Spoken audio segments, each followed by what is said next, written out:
Life is very much on the go. I think we're seeing sort of struggles with the pace of life, connection, and I think it's important for businesses to offer something different.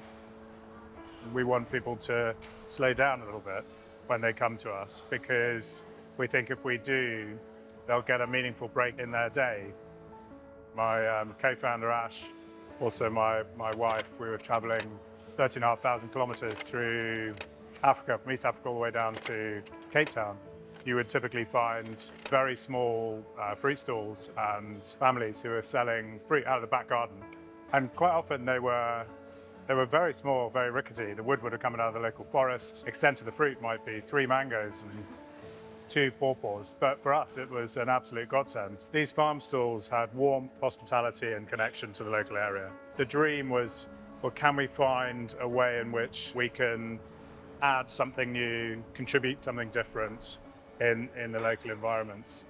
Those wooden buildings, tiny little wooden buildings with corrugated iron roofs, because that's essentially what this is, right? It's just a slightly bigger one. It gives us that feeling of hospitality and localness and friendliness, and it not being grand and too smart. It needs to feel simpler somehow. It's just more natural. We want them to feel like they've had an experience. It doesn't quite feel like a shop. Well, it's not. We want Teals to feel like a Teals. If your need is to buy groceries or your need is to break a journey, then it's important that we meet that need. So what that means is the best coffee between London and Cornwall. It means you can get in and out quite quickly. It does mean that you can stretch your legs. You can take your dog for a walk across the fields and get a bit of a sense of what Somerset is all about. Whereas for a local audience, it's very different. Their need is around community and hub. We want them to come in and feel connected and rooted in the landscape around us.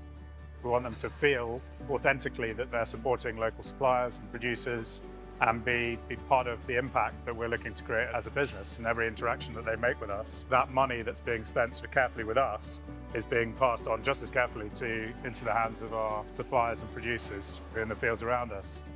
When Nick and I started this business, one of the things that we said to each other, because there was just the 2 of us, we were only going to hire people we liked. So obviously they need to be able to do the job, they need to be brilliant at what they do, but they also need to be on board with our values and they need to be really optimistic and positive. And so you kind of get this critical mass of really positive, brilliant people, and it just sort of breathes positivity and it grows and swells. It's really lovely.